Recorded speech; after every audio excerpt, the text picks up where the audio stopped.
특히 이번 주는요, 하이델베르크 요리문답에서 성찬을 어떻게 설명하는가에 초점을 맞춰서 같이 우리 생각해 보도록 하겠습니다.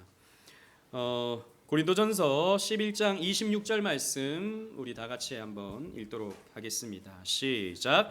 너희가 이 떡을 먹으며 이 잔을 마실 때마다 주의 죽으심을 그가 오실 때까지 전하는 것이니라. 아멘. 예수님께서 성찬을 제정해 주셨습니다. 그래서 예수님께서 이 말씀을 제자들에게 해주셨죠. 그래서 바울은 다른 사도들로부터 예수님께서 그 말씀을 해주셨다라는 말을 또 듣고 예수님이 하셨던 말씀을 고스란히 반복하는 것입니다. 그래서 너희가 이 떡을 먹으며 이 잔을 마실 때마다 주의 죽으심을 그가 오실 때까지 전파해야 된다라고 가르쳐 주고 있습니다. 그러나 한국 교회는 많은 경우에 성찬을 게을리합니다.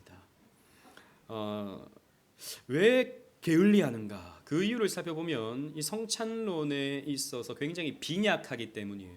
그러니까 성찬을 해도 그만, 안 해도 그만이라고 생각하는 경우가 많기 때문입니다. 그러니까 여러분 성찬을 받아도 똑같고 안 받아도 똑같은 거예요. 그러니까 교회에서는 어차피 예수님의 죽으심을 기념하려면 설교로도 기념할 수 있고 또 혹시 십자가를 보면서도 기념할 수 있고 다양하게 기념할 수 있는데 굳이 번거롭게 성찬을 또 해야 되는가? 성찬을 해야 되면 또 떡을 준비해야 되고 포도주를 준비해야 되고 이렇게 하니까 번거로운 것이죠. 또 성도들에게 다 나누는, 특히 큰 교회에서는 다 나누는 게 굉장히 큰 일입니다. 그러다 보니까 안 하게 되죠. 그러나 여러분, 이 성찬이라는 것은 단순한 기념만은 아니죠. 성찬은 우리가 고백하는 것처럼 은혜의 실제적 수단입니다. 여러분, 은혜의 수단 세 가지가 있어요. 다시 한번 우리 복습해 볼까요? 첫 번째 무엇입니까? 말씀. 두 번째 무엇입니까? 성례. 세 번째 무엇입니까? 우리 교회는 진짜 수준 있는 교회입니다. 그렇습니다. 성찬을 통해서 우리는 실제적인 은혜를 공급받는다고요. 그래서 교회는 가능한 한 부지런히 이 성찬을 집례해야 되는 것입니다. 저는 가능한 한 성찬을 좀 자주 했으면 좋겠는데, 그래서 지금은 거의 한 2달에 한 번씩 이렇게 하지만 앞으로는 한 달에 한 번씩 조금씩 늘려갔으면 좋겠다라는 생각이 있습니다. 어느 교회는 매주마다 하는 그런 교회들도 있죠. 지난번 우리 교회 오셨던 이성호 교수님 그 교회 같은 경우는 매주 합니다. 그 광교 장로교회 같은 경우에는 그런데 또 매주 하다 보면 준비가 안 되다 보면 또 그저 그렇게 돼버리고 마는 것이죠.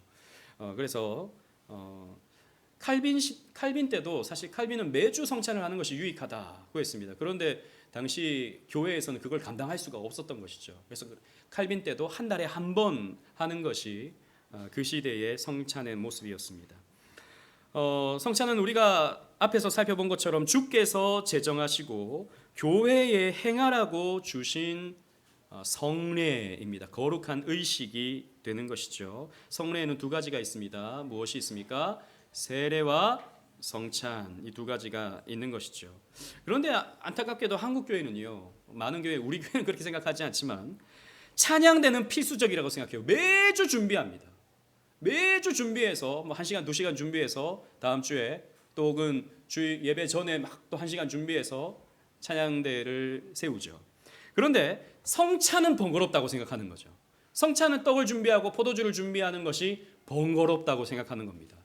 여러분, 성경에 예수님께서 예배 드릴 때마다 찬양대를 세우라라고 말씀하셨습니까?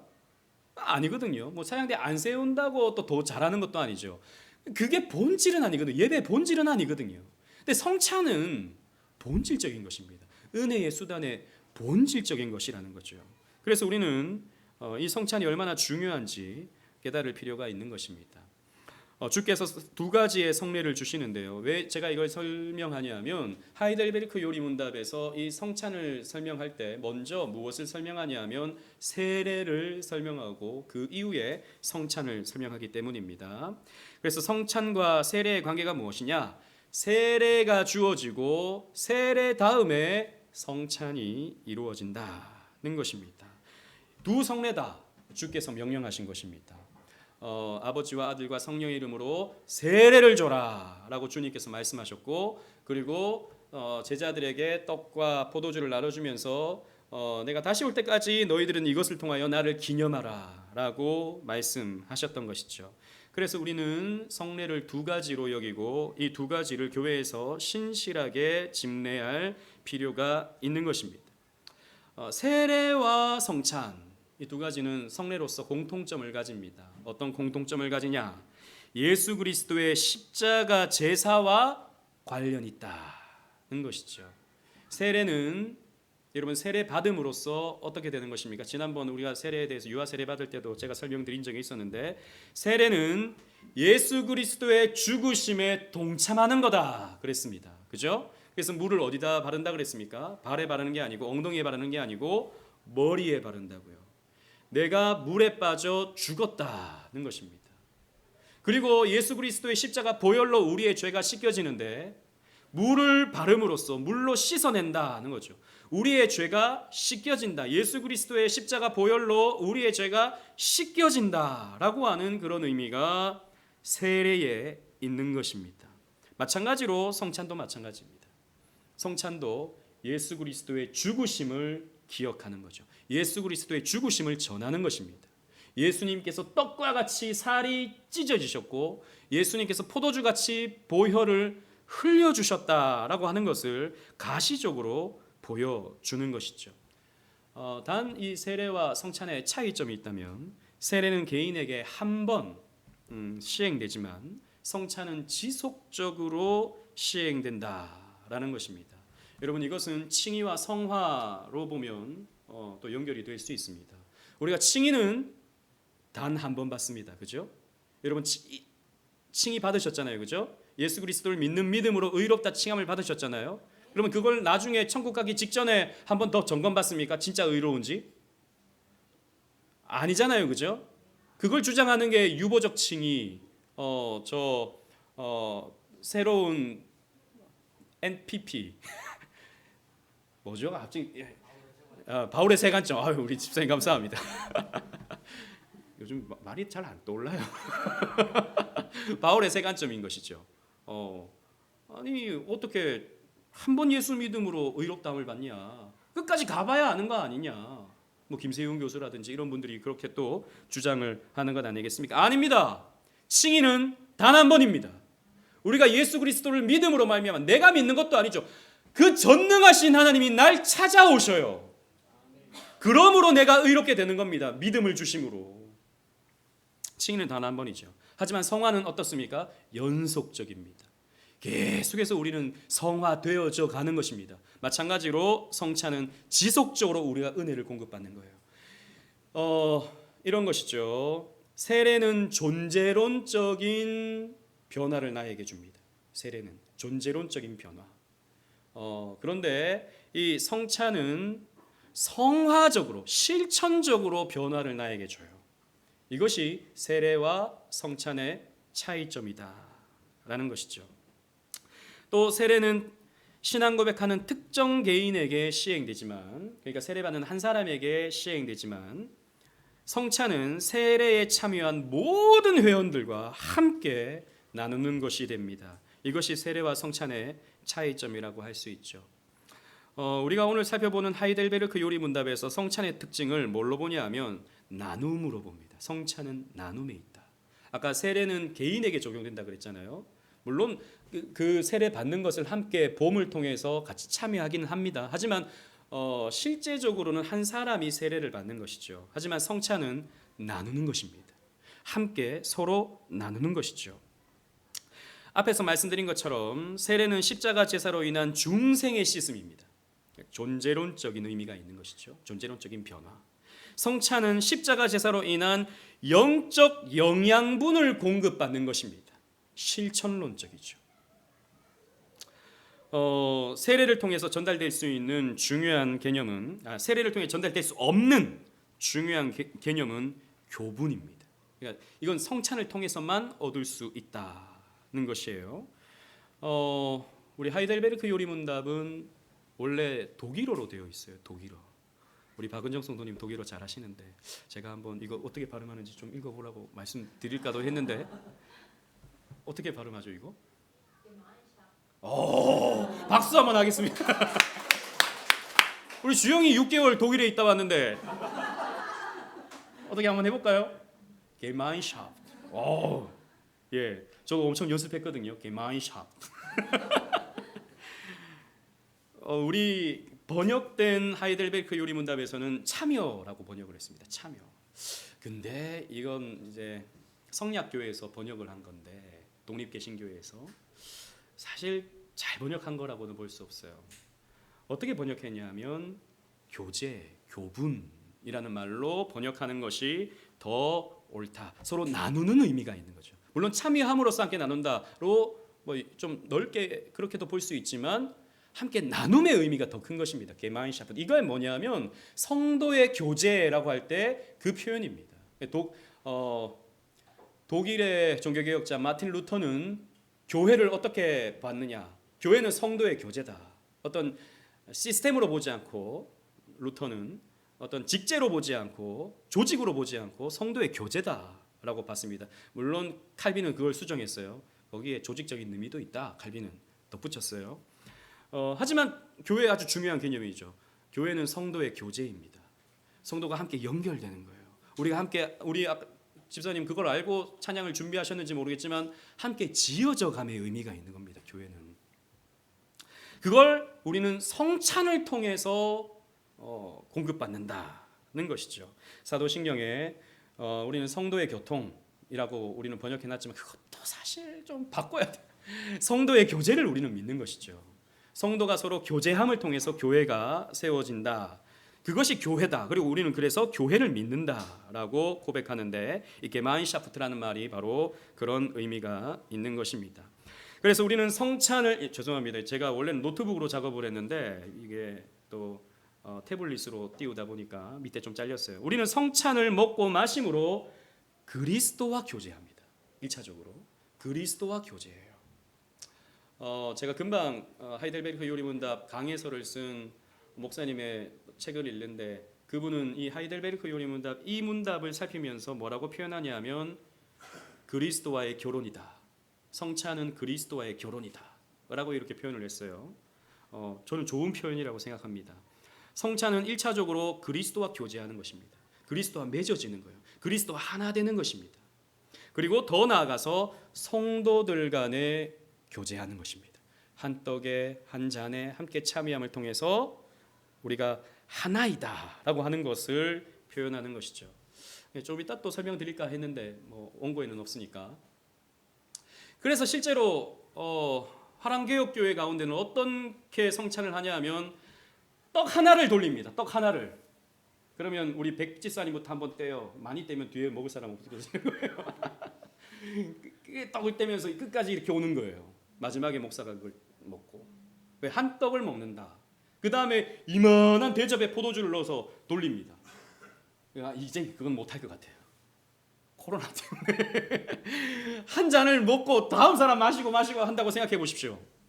우리 아마 얘는 이럴지도 몰라요. 심 다 묻은 거 아니야? 이렇게 생각하기 때문에. 근데 옛날에는 그렇게 하는 게 맞다고 생각했어요. 한 잔에 참여한다. 그게 바로 우리는 교제다라고 봤던 것이죠. 하이델베르크 요리문답 75문을 우리 함께 한번 읽어보도록 하겠습니다. 멀리 있어서 잘 안 보이실 수 있지만 제가 묻고 여러분들이 답을 한번 해보도록 하겠습니다. 그리스도께서 십자가 위에서 이루신 단번의 제사와 관련이 있는 것이죠. 그의 모든 공효에 당신이 참여함을, 그 교제함을 성찬에서 어떻게 깨닫고 확신합니까? 라고 하는 질문에 좀 길지만 앞부분부터 먼저 다 같이 한번 읽어보도록 하겠습니다. 시작. 그리스도께서는 나와 모든 성도에게 그를 기념하여 이 뗀 떡을 먹고 이 잔을 마시라고 명령하시고 또한 이렇게 약속하셨습니다. 첫째, 주님의 떡이 나를 위해 떼어지고 잔이 나에게 분배되는 것을 내 눈으로 보는 것처럼 확실히 그의 몸은 나를 위해 십자가에서 드려지고 찢기셨으며 그의 피도 나를 위해 쏟으셨습니다. 둘째, 그리스도의 살과 피의 확실한 표로서 주님의 떡과 잔을 내가 목사의 손에서 받아 입으로 맛보는 것처럼 확실히 주님께서는 십자가에 달리신 그의 몸과 흘리신 피로써 나의 영혼을 친히 영생에 이르도록 먹이시고 마시우실 것입니다. 아멘. 두 가지의 의미를 전해줘요. 첫 번째 의미, 성찬의 의미를 봅시다. 첫 번째 약속은 뭐냐? 그리스도의 몸이 나를 위해 찢기셨고 그리스도의 피가 나를 위해 흘려졌다라고 하는 것을 성찬을 통해서 우리는 확신하는 겁니다. 그래서 저도 매번 그렇게 하지 않지만 빵이죠, 사실은. 빵을 여러분들 보는 앞에서 찢는 것이죠. 그죠? 그렇게 눈으로 보는 것처럼 확실히 예수님께서 저 살이 찢어지셨다라고 하는 것을 내가 믿는 것입니다. 그리고 제가 포도주를 주전자에서 잔에 붓습니다. 그죠? 그때 예수님께서 저렇게 확실히 피를 흘리셨다라고 하는 것을 우리가 보면서 믿는 것입니다. 실제적이다라는 것이죠. 저 빵이 찢어지는 것처럼, 저 포도주가 흘려지는 것처럼 예수님께서 실제적으로 몸이 찢기셨고 예수님께서 실제적으로 저렇게 피를 흘리셨다라고 하는 것을 우리가 눈으로 보고 믿는 겁니다. 이게 중요한 게 이 예수 십자가의 역사적 사건이 나와 무슨 상관이 있는가라고 우리는 질문할 수 있거든요. 2000년 전에 예수님께서 십자가에 달려 죽으셨다. 살이 찢어지셨고 피가 흘려지셨다. 그게 나와 무슨 상관이 있는가라고 하는 질문을 우리는 할 수 있거든요.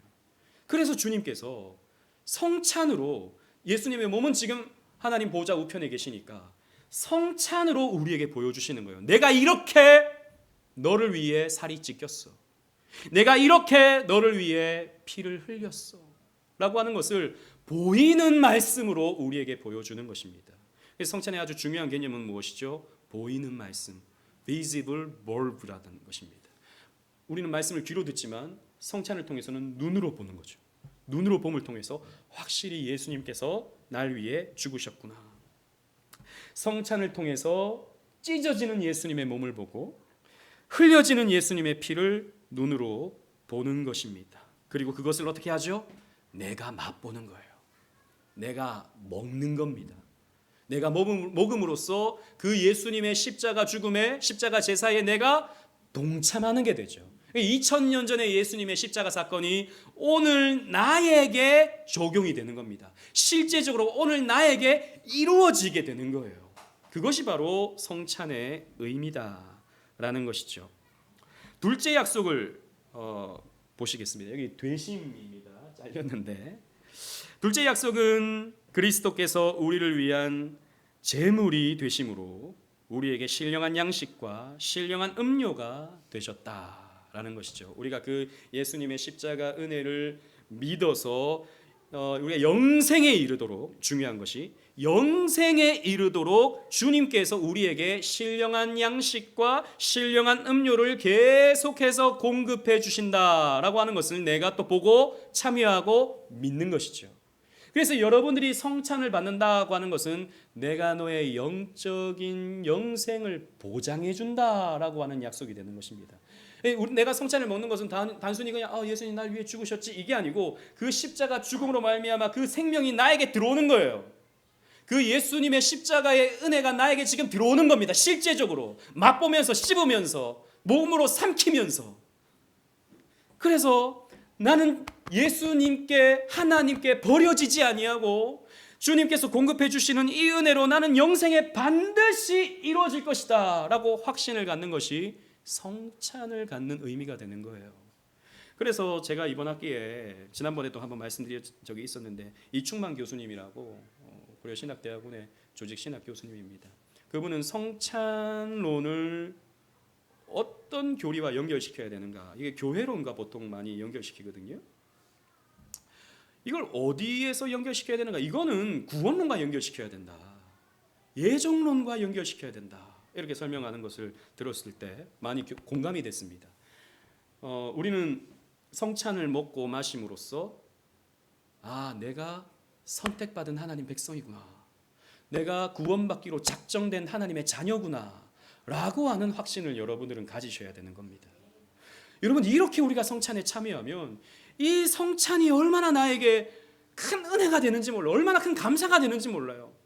아무리 봐도 구원 못 받을 것 같은데, 뒤돌아서면 또 죄짓고 뒤돌아서면 또 연약해지는 나인데, 그런 나에게 주님께서 아니야, 내가 너를 지킬 거야, 내가 너를 구원해낼 거야, 낙심하지 말라, 연약해지지 말라, 내가 너를 책임진다 라고 우리 주님께서 성찬을 통해서 우리에게 귀로만 들려주시는 것이 아니라 입으로 맛보게 해주시고, 그것이 나에게 양분으로 삼게 만들어 주시는 거예요. 그것이 성찬의 의미다라는 거죠. 그래서 주께서 내 영혼을 영생에 이르도록 먹이시고 마시우신다.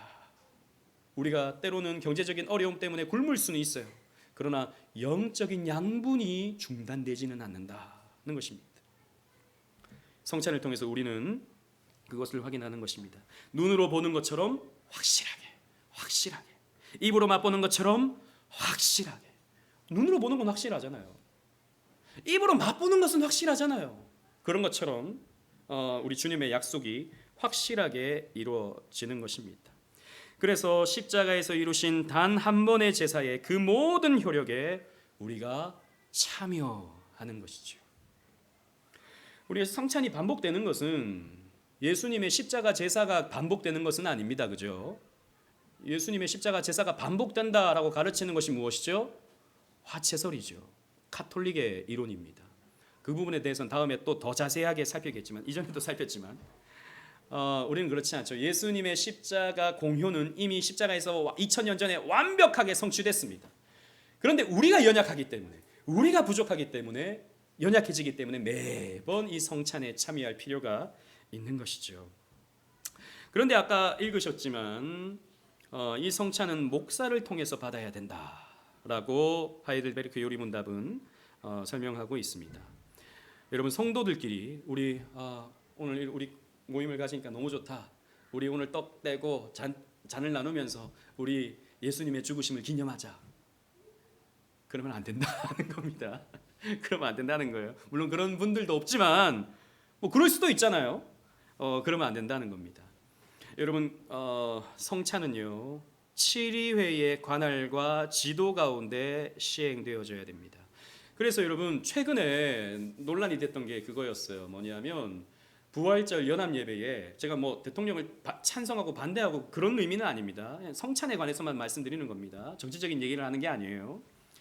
윤석열 대통령이 그 부활절 연합 예배에 참여를 한 겁니다. 한기총에서 했는지 뭐 한교총에서 했는지 모르겠습니다만 윤석열 대통령이 참여하고 국무위원들이 거기 참여한 거예요. 대통령이 가니까.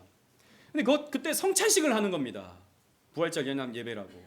성찬식을 해서 윤석열 대통령도 그 떡을 받고 잔을 마시더라고요.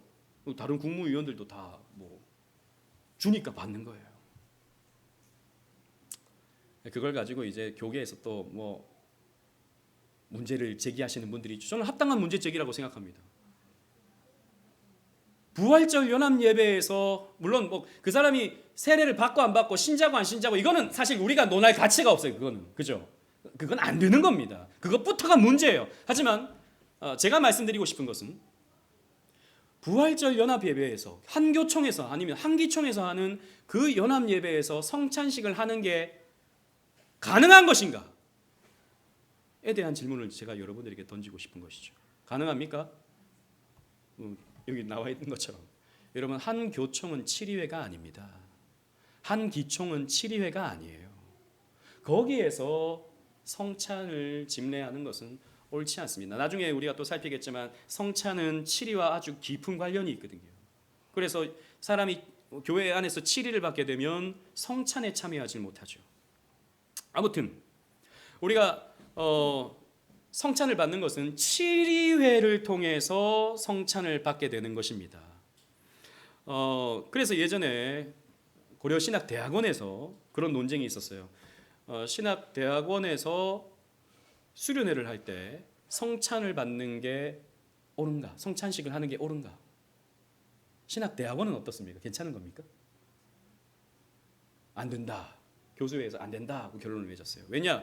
신학대학원은 치리회가 아니다. 치리회는 총회, 노회, 당회가 치리회지 신학교가 치리회는 아니다. 그래서 성찬식을 할 수 없다라고 결론을 맺었다는 것이죠. 치리회 관할과 지도 가운데 이루어지는데 교회의 치리자인 목사의 손에서 여러분들은 성찬을 받는 겁니다. 그리고 치리자인 장로님을 통해서 여러분들은 성찬을 받는 거죠. 물론 목사를 통해서 장로님이 전달하는 겁니다. 왜 목사가 중요한가? 목사님의 권위를 내세우려고 그러는 거 아닌가? 그건 아니에요. 여러분, 자, 퀴즈. 왜 목사여야만 될까요? 장로님이 그러면 여기 서서 기도하고 해서 베풀면 안 됩니까? 왜 목사여야만 할까요? 제가 아까 말씀드린 거에 힌트가 있습니다. 자, 자신 있게 한번 얘기해 보세요. 그렇죠. 그렇습니다. 보이는 말씀이기 때문이에요. 설교는 듣는 말씀이지만 성찬은 보이는 말씀입니다. 눈으로 보는 것처럼 확실히라고 했지 않습니까? 말씀이에요. 말씀의 사역자에 의해서 성찬이 베풀어져야 되는 겁니다. 여러분들은 듣는 말씀을 통해서 믿음이 생겨나고요.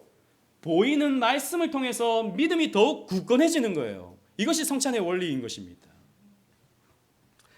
그래서 말씀의 사역자인 목사를 통해서 집례가 되어야 되는 것입니다. 보이는 말씀이기 때문이죠. 그래서 7일가 아닌 연합회, 수련회, 사적 모임에서 성찬식을 가질 수는 없다는 것입니다.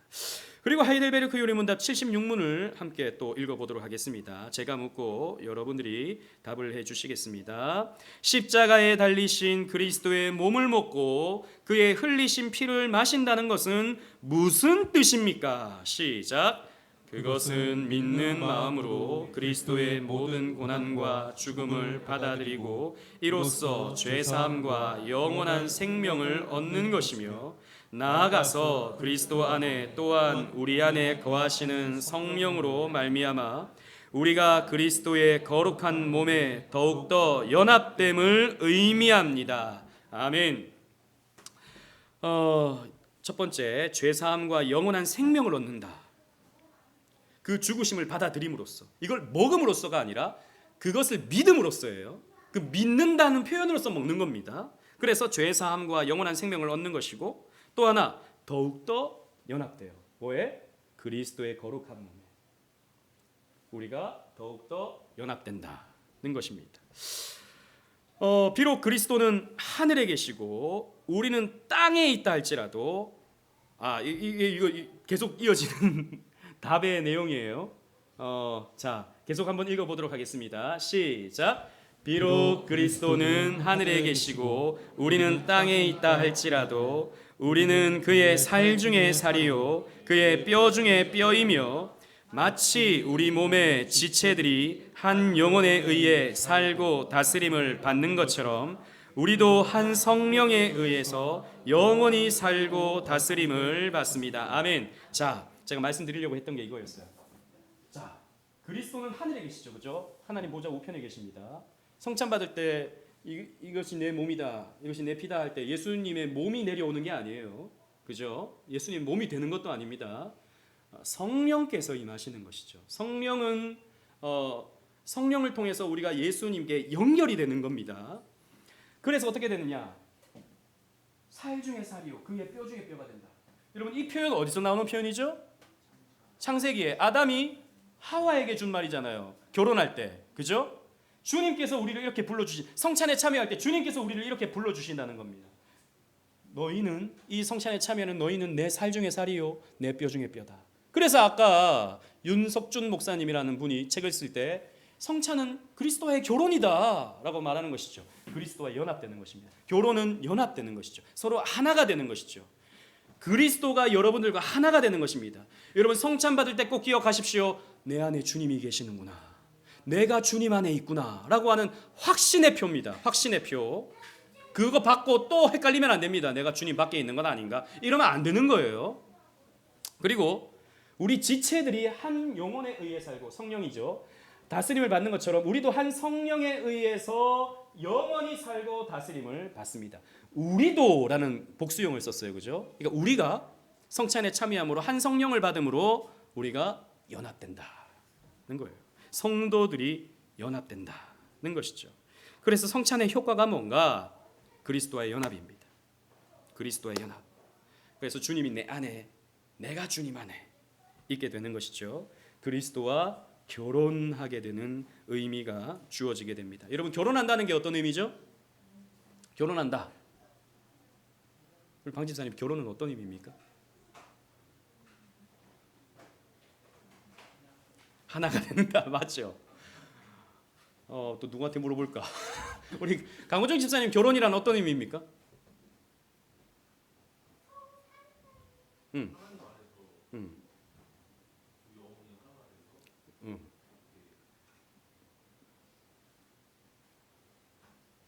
너무 어렵게 생각하지, 너무 신학적으로 설명하시지 말고 그냥 실제적으로 결혼이라는 건 어떤 의미입니까?